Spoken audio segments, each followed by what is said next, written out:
In this video, we'll be taking a look at call centers. A call center is a centralized office used for the purpose of receiving and transmitting a large volume of requests by telephone. A call center is operated by a company to administer incoming product support for information inquiries from consumers. Outgoing calls for telemarketing, clientele, product services, and debt collection are also made. In addition to a call center, collective handling of letters, faxes, live chat, and emails at one location is known as a contact center. A call center is often operated through an extensive open workspace for call center agents with workstations that include a computer for each agent, a telephone set with headset connected to a telecom switch, and one or more supervisor stations. It can be independently operated or networked with additional centers, often linked to a corporate computer network, including mainframes, microcomputers, and local area networks. Increasingly, the voice and data pathways into the center are linked through a set of new technologies called computer telephony integration. Most major businesses use call centers to interact with their customers. Examples include utility companies, mail order catalog retailers, and customer support for computer hardware and software. Some businesses even service internal functions through call centers. Examples of this include help desk, retail financial support, and sales support. Calls may be inbound or outbound. Inbound calls are made by consumers, for example, to obtain information, report a malfunction, or ask for help. In contrast, outbound calls are made by agents to consumers, usually for sales purposes such as telemarketing. One can combine inbound and outbound campaigns.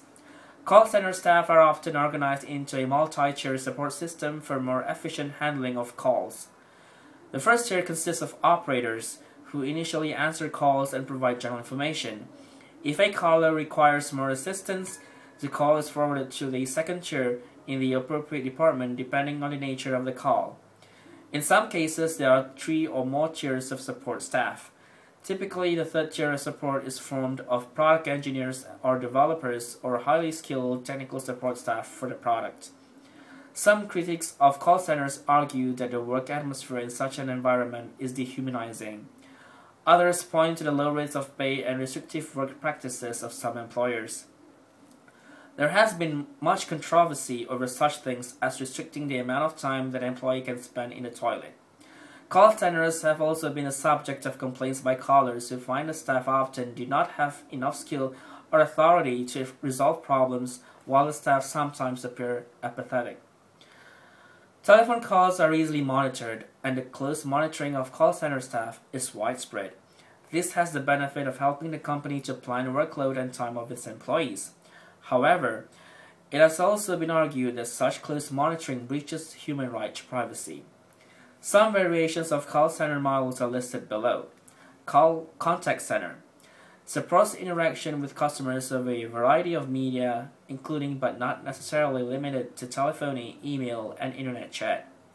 Inbound call center exclusively or predominantly handles inbound calls, which are calls initiated by the customer. Outbound call center, one in which call center agents make outbound calls to customers or sales leads. Blended call center, combining automatic call distribution for incoming calls with predictive dialing for outbound calls. It makes more efficient use of agent time, as each type of agent, whether inbound or outbound, can handle the overflow of the other. Criticisms of call centers generally follow a number of common themes from both callers and call center staff.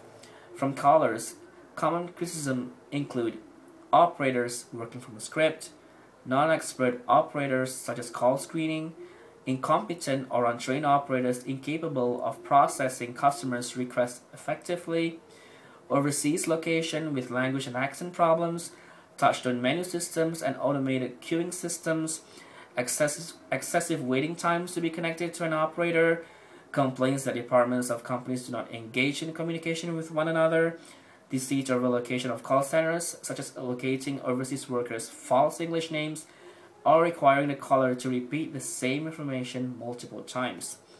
Common criticisms from staff include close scrutiny by management, low compensation, restrictive working practices, high stress, which is a common problem associated with front-end jobs where employees deal directly with customers, repetitive job tasks, poor working conditions such as poor facilities, poor maintenance and cleaning, cramped working conditions, management interference, and lack of privacy and noisy, impaired vision and hearing problems, or rude and abusive customers. The net of this concern is that call centers as a business process exhibit levels of variability. The experience a customer gets and results a company achieves on a given call are almost totally dependent on the quality of the agent answering that call. Call centers are beginning to address this by using agent-assisted automation to standardize the process all agents use. However, more popular alternatives are using personality and skill-based approaches. These various challenges accounted by call operators are discussed by several authors.